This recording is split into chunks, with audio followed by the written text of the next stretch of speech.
അപ്പോൾ നമ്മൾ റാണിയെ നമ്മൾ കണ്ടിരിക്കുന്ന ഈ ഒരു സെക്ഷനിലാണ്. അപ്പം നമുക്ക് റാണി ഇപ്പോൾ ഈ ഒരു സെക്ഷനിൽ സേഫായിട്ടുള്ളത് കൊണ്ട് തന്നെ നമുക്ക് ഈ ഒരു സെക്ഷനിൽ തേൻ നമുക്ക് സുഖകരമായിട്ട് എടുക്കാം. അപ്പോൾ എപ്പോഴും നിങ്ങൾ ശ്രദ്ധിക്കേണ്ട കാര്യം, നമ്മുടെ കോളനി തുറന്ന് റാണിയെ ഐഡൻറ്റിഫൈ ചെയ്ത് റാണി എവിടെയാണോ ഇരിക്കുന്നത് ആ ഒരു സെക്ഷൻ വിട്ടതിന് ശേഷം മാത്രം നമ്മൾ തേൻ എടുക്കാനായിട്ട് ശ്രദ്ധിക്കുക. ഇപ്പോൾ നമുക്ക് റാണി ഇവിടെ ആണെന്ന് അറിയാം, അതുകൊണ്ട് നമുക്ക് ഈസി ആയിട്ട് ഈ ഒരു ഭാഗത്ത് തേൻ നമുക്ക് എടുക്കാനായിട്ട് സാധിക്കും.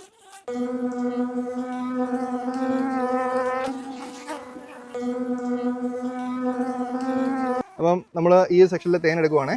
അപ്പോൾ ഈ സെക്ഷനിൽ തേൻ എടുക്കുമ്പോൾ നമുക്ക് ഈ കത്തിയുടെ പ്രയോജനം നിങ്ങൾക്ക് മനസ്സിലാവും.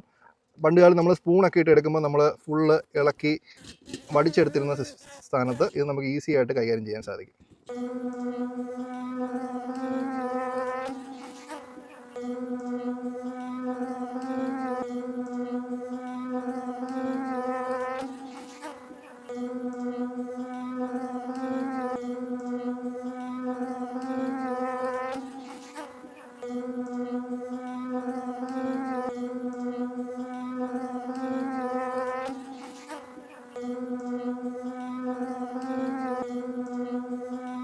ഇതാണ് നമ്മുടെ ചെറുതേൻ ശേഖരിക്കുന്ന വിധം. അപ്പം ഈ കത്തി ഉണ്ടെങ്കിൽ നമുക്ക് ഇതേപോലെ ഇത് ഉടയാതെ സുരക്ഷിതമായിട്ട് തേൻ എടുക്കാനായിട്ട് സാധിക്കും.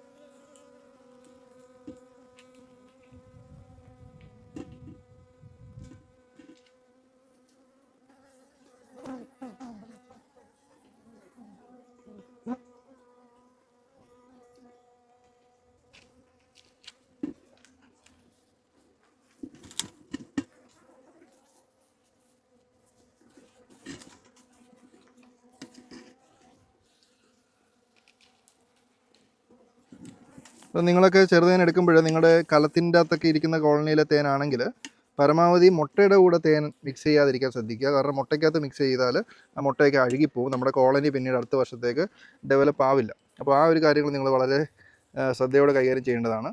പിന്നെ കഴിവതും കലങ്ങൾ ഒഴിവാക്കി പെട്ടിയിലേക്ക് കൃഷി മാറ്റാമെങ്കിൽ അതാണ് നല്ലത്. കാരണം നമുക്ക് ഇതേപോലെ അനായാസം കൈകാര്യം ചെയ്യാനും അനായാസം തേൻ എടുക്കാനും ഒക്കെ അതാണ് കൂടുതൽ സഹായകരം.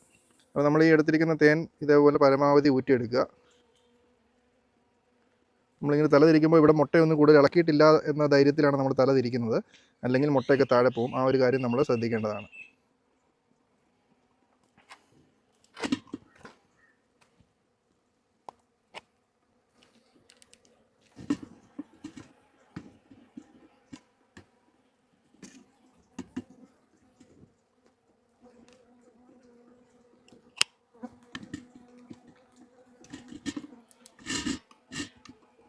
അപ്പോൾ നമ്മൾ ഇപ്പോൾ ഇതിനകത്ത് തേനെടുത്തു, ഈ ഒരു പോർഷനിലെ തേനെടുത്തു. ഇനി നമുക്കിത് ഇങ്ങനെ തന്നെ ചരിച്ച് കുറച്ച് നേരം വെച്ചാൽ ഇതിനകത്തുള്ള തേനെല്ലാം ഊറി വരും.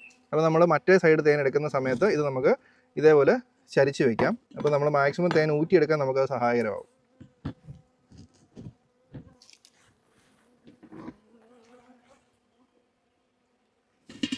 അപ്പോൾ നമുക്ക് ഇനി ഈ വശത്തെ തേൻ നമുക്ക് എടുക്കാം.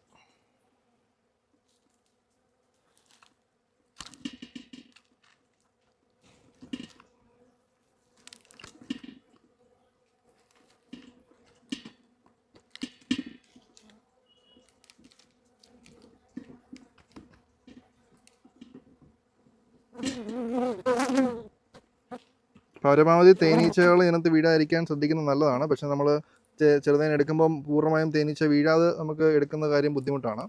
അപ്പം നമ്മളെന്തായാലും മാക്സിമം തേനീച്ചകളെ മിക്സ് ചെയ്യാതാണ് നമ്മൾ കൈകാര്യം ചെയ്യേണ്ടത്. എന്തായാലും തേനൊക്കെ എടുക്കുമ്പോൾ അതിനകത്തുള്ള തേനീച്ച നമുക്ക് തേനിൽ മിക്സ് ആവാൻ സാധ്യതയുണ്ട്. പിന്നെ അരിപ്പ് വെച്ചിരിക്കുന്നതുകൊണ്ട് തേനിലേക്ക് പോവില്ല, നമുക്ക് സുരക്ഷിതമായിട്ട് എടുക്കാൻ സാധിക്കും.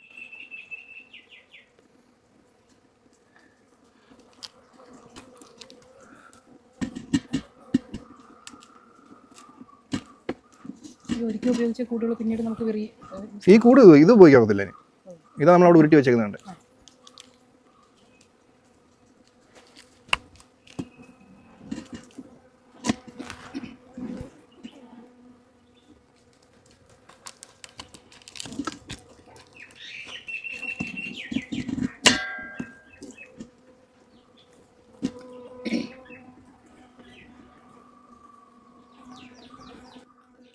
നമ്മൾ തേൻ എടുത്തതിന് ശേഷം മാക്സിമം തേൻ എടുത്ത് വടിച്ചെടുക്കണം. ആ ഒരു കാര്യം ശ്രദ്ധിക്കണേ.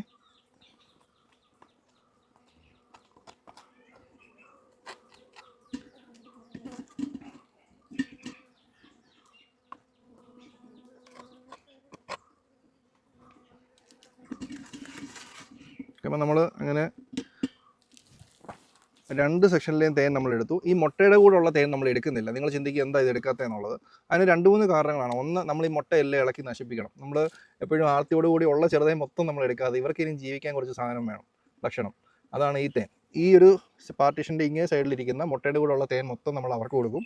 അങ്ങനെ കോളനി വളർത്തിയെങ്കിൽ നമുക്കിനി അടുത്ത വർഷവും ഈ സെക്ഷനിൽ തേൻ നിറഞ്ഞു കിട്ടുകയുള്ളൂ. നമ്മളിതെല്ലാം എടുത്തു കഴിഞ്ഞാൽ തേനീച്ചകൾക്ക് പട്ടിണിയായി പോവുകയും അവർക്ക് നന്നായിട്ട് വളർന്നു വരാൻ സാഹചര്യം ഒഴിവായി പോവുകയും ചെയ്യും. അപ്പം അതുകൊണ്ട് നമ്മൾ അത് എടുക്കത്തില്ല. നമുക്കുള്ളത് ഇതിൻ്റെ ഈ ഒരു സെക്ഷനിലുള്ള തേൻ മാത്രമാണ്. അപ്പം നിങ്ങളുടെ ബോക്സുകൾ പാർട്ടീഷനുള്ള ബോക്സ് അല്ല നിങ്ങളുടെ കലങ്ങളിലാണ് കോളനികളുള്ളത് എങ്കിൽ പോലും ഉള്ള തേൻ മൊത്തം എടുക്കാതെ കുറച്ച് തേൻ അവർക്ക് വേണ്ടി മാറ്റി വയ്ക്കാൻ എപ്പോഴും ശ്രദ്ധിക്കുക.